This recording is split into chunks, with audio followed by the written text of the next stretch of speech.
Sistem pernafasan pada manusia terdiri dari hidung, faring, laring, trakea, bronkus yang bercabang-cabang atau bronkiolus, dan alveolus, kantung udara tipis yang menjadi tempat pertukaran oksigen dan karbon dioksida. Sistem pencernaan manusia itu ada mulut, esofagus, lambung, usus halus, usus besar, rektum, dan anus. Sistem perkemihan atau sering disebut sistem urinaria adalah suatu sistem di mana terjadinya proses penyaringan darah sehingga darah bebas dari zat-zat yang tidak dipergunakan oleh tubuh dan menyerap zat-zat yang masih digunakan. Pada manusia, sistem ini terdiri dari 2 ginjal, 2 ureter, 1 kandung kemih atau bladder, dan 1 uretra. Pembuluh darah sendiri terdiri dari arteri, vena, dan untuk membuat darah mengalir ke seluruh tubuh, kita mempunyai sistem pemompa, yaitu jantung manusia memiliki 4 ruang, yaitu atrium dextra, ventricle dextra,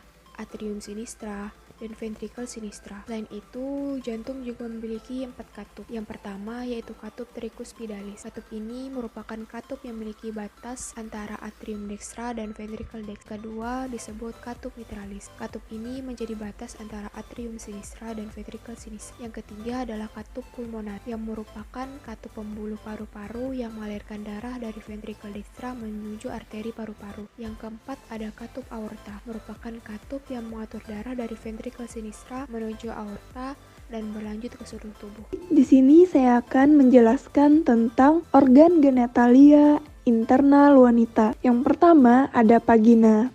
Di ujung dalam, vagina terhubung langsung dengan cervix atau leher rahim. Saluran vagina ini terdapat rugai. Terus ada korsio atau mulut rahim, puncak rahim yaitu fornix, dan leher rahim cervix. Saluran di dalam cervix ini disebut dengan canalis cervicalis. Lalu ada dinding rahim yang terbagi menjadi 3 bagian, yaitu lapisan terdalam disebut dengan endometrium, lapisan tengah myometrium, dan lapisan terluar disebut dengan perimetrium. Terus kemudian ada pundus uteri. Pundus uteri, lalu ada tuba fallopi. Tuba fallopi ini terdiri dari 3 bagian. Yang pertama ada ismus, ampula, dan epidibulum. Lalu jari-jari yang memegang ovarium disebut dengan fimbriae. Reproduksi pada laki-laki. Yang pertama yaitu bagian eksternal terdapat kepala penis, lubang penis, dan skrotum.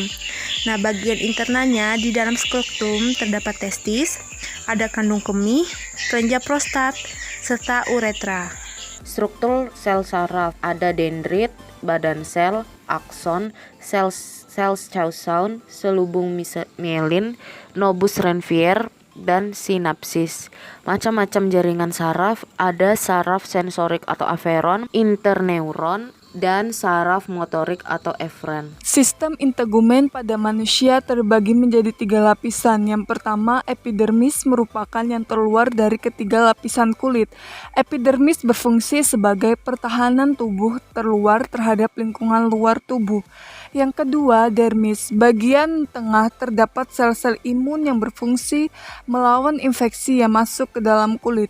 Yang ketiga, jaringan hipodermis atau seputan bagian dalam yang terdiri dari lemak dan jaringan ikat yang kaya akan pembuluh darah dari saraf. Indra penciuman pertama anterior naris, vestibular, inferior turbinate, middle turbinate, superior turbinate, frontal sinus, cribriform palate of ethmoid bone, sphenoid sinus, sella turcica, chuana, pharyngeal tonsil, opening of auditory tube. Anatomi telinga. Telinga dibagi menjadi 3 bagian. Telinga luar, yaitu ada daun telinga, lalu ada saluran telinga dan gendang telinga. Telinga bagian tengah terdiri dari 3 tulang. Yang pertama tulang sanggurdi, kedua tulang martil, dan 3 tulang landasan. Nah, bagian dalam telinga ada 3 saluran setengah lingkaran, saraf pendengaran, rumah siput atau koklea, dan saluran eustachius. Sistem muskuloskeletal ini tersusun dari berbagai bagian dan jaringan tubuh. Yang pertama di sini ada tulang, yang kedua di sini ada sendi, yang ketiga di sini ada otot, yang keempat di sini ada tulang rawan.